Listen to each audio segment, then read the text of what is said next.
Hey guys, what's up? H. DeMarso here, live from the Tech Cruiser. I'm really starting to like this live thing. Still working out some of the kinks. I don't know if it uploads and saves, but we're here. Kind of wanted to talk about something that in the past couple of days, past couple of weeks, whatever.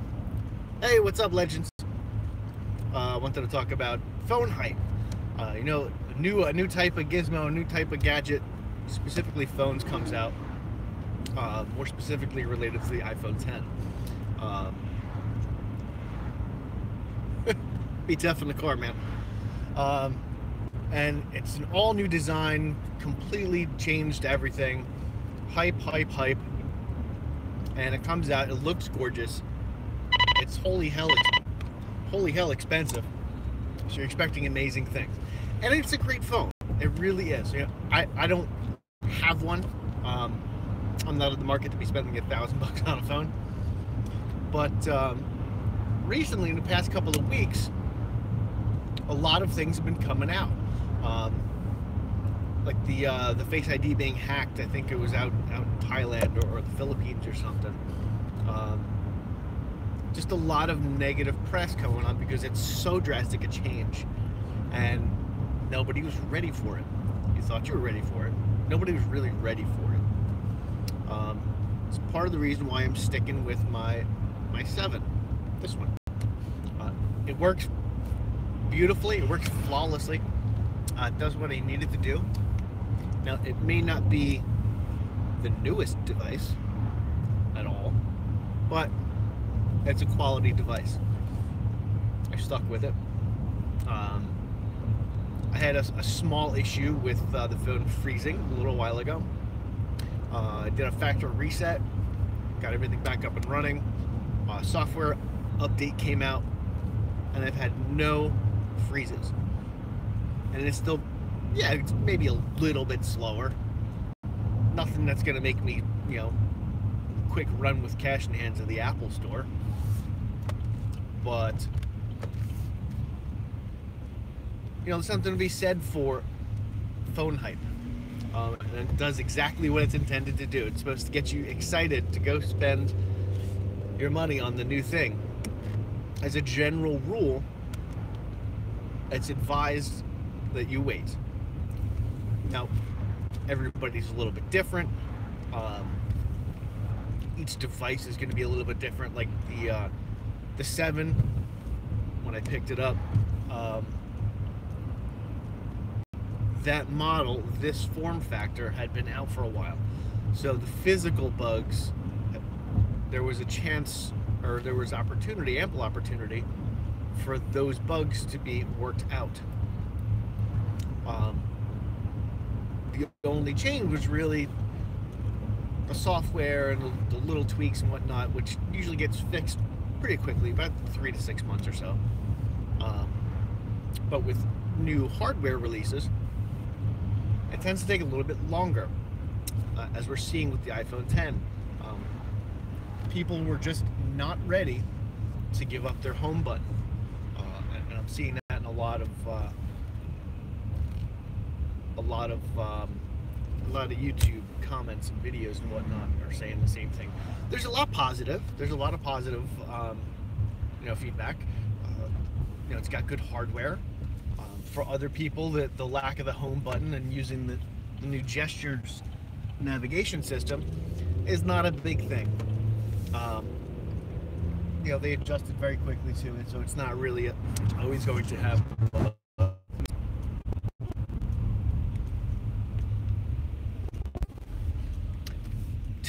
technical issue. We ran into one of the dead zones around here. So what was I saying? Oh yeah, so just general gizmos and gadgets. Just wait. A new gizmo, a new toy comes out. It's game changing. Everybody's loving it. It's going to have bugs and flaws. That's just inherent with technology. It's never going to be perfect the first time out every time. There's going to be alterations. There's going to be changes. Feedback from the general public as to things don't work, and what doesn't work, what can be done better. So just wait. Hang out, appreciate your current tech for what it is. If it's completely failed, then you have no choice. If it's a vital cog in your daily routine, you kind of have to replace it.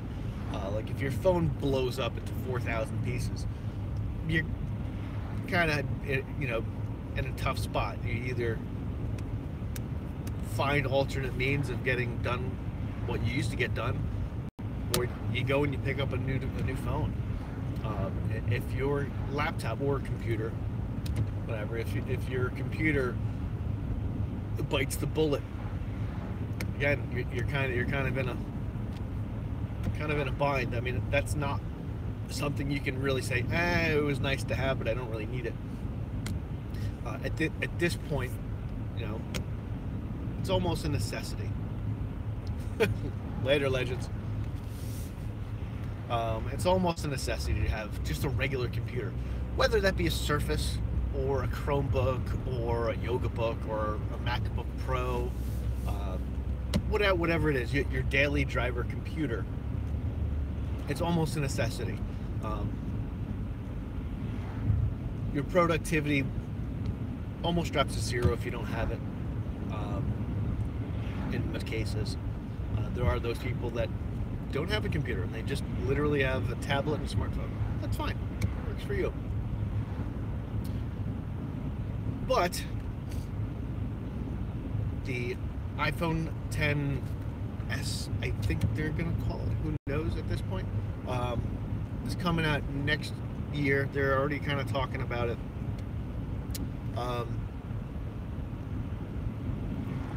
I'm sure a lot of these things, a lot of the feedback that's been given is going to be integrated into the new phone, or at least some of them, or at least they'll try. The thing that really concerns me about the iPhone X, not to bag on it, because I'm an Apple guy, I like their stuff. Oh, fanboy. No, I just like this stuff. It works for me in my in my life. The thing that just kind of concerns me is how they were able to bypass. Now I don't know the intricate details of all this kind of stuff, but how they were able to bypass the Face ID with a mask and some random face parts. So it's to be secure, right? How'd they get past it? So that's kind of concerning. I like having a home button. It doesn't bother me at all. I do like the screen real estate of the iPhone X though. So who knows? But yeah, new tech. Wait, stay off Kickstarter. Don't do that. You're really just essentially gambling. There's a lot of stories and a lot of cases where Kickstarter campaigns, if you funded them, just go nowhere. I was a part of one of these failed Kickstarter campaigns. There was a case called The Cabin, and the concept behind it is your iPhone is a nice piece of hardware. It's kind of a piece of art, depending on who you talk to, and you don't want to just throw it in a case and be done with it. So their idea was to have a case that really wasn't a case. So you get this little dongle, it goes into the bottom of your phone, and then when you need to charge your phone, it was a battery pack, when you need to charge your phone, you just lay the phone on the dock within the phone case battery thing, and it just charges it. And they made a whole, they're proposing a whole bunch of other stuff. So I said, that's really cool. So I pledged a donation, and then they screwed off to Shenzhen, China with everybody's money and started selling the cabin under a different name. Just completely said. So yeah, so though I have had positive experiences with Kickstarter and backing campaigns. The Steely, I forget what it's called now. The Night Size, something like that. It was first the Steely mount. Basically, it's a ball bearing that you glue to your dashboard, and you put this magnetic disc with the rubber around it on your phone or on the phone case, and then you kind of just drop it on the ball bearing, and you can rotate it and flip it around, and surprisingly, very, very stable. I used it for a very long time, and that's kind of what got me into magnetic mounts, but different story for a different time. Yeah, so stay off of Kickstarter.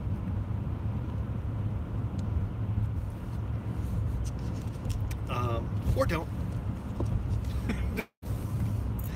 Don't take my word for it.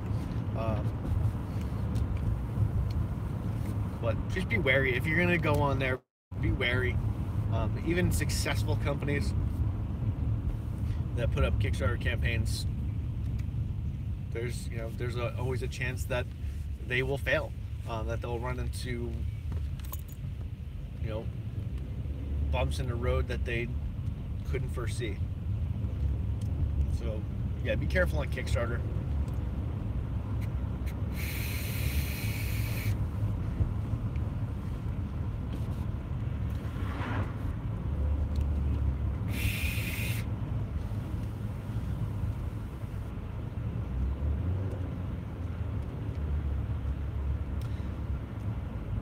So how many of you use tempered glass screen protectors, or screen protectors at all? I have,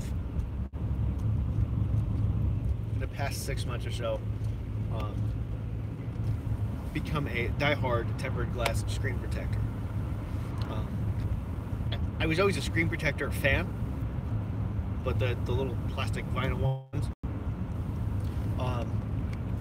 When I had the screen replaced on this phone, I had Apple put on one of their tempered glass screen protectors, and it wound up being probably the best decision phone add-in wise that I've made.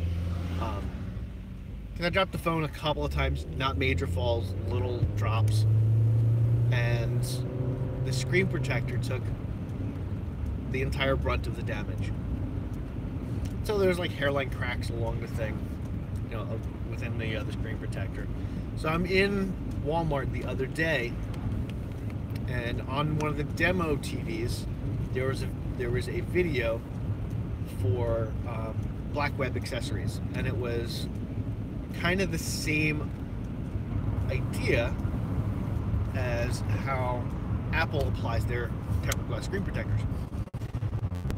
The box that it comes in is actually the I don't want to say jig, was actually the device that you use to apply the screen protector within the case. It was just really quite genius, and for almost half the price.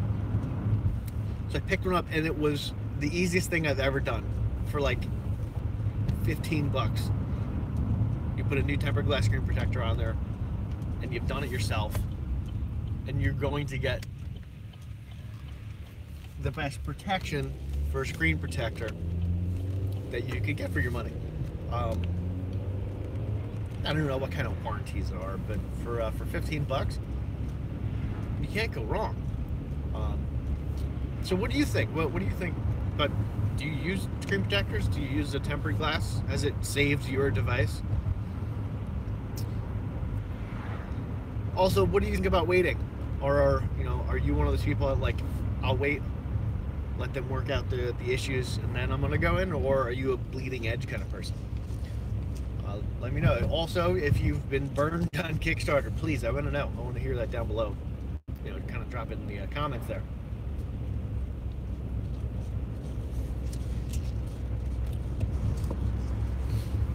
I've also kind of been hooked on these dash cam videos on YouTube. It's just fantastic. You get people on the highway, different countries, local roads, anywhere you drive. And some of these videos are just spectacular. I mean, obviously they're terrible. Accidents are terrible, but from an action standpoint, they're just spectacular. And some of the knucklehead angry drivers, I think it's totally addicting. And you sit there and watch them, before you know it, an hour and a half, 2 hours has gone by, of just watching people and the stupid things they do in their car. It's awesome. It's just awesome.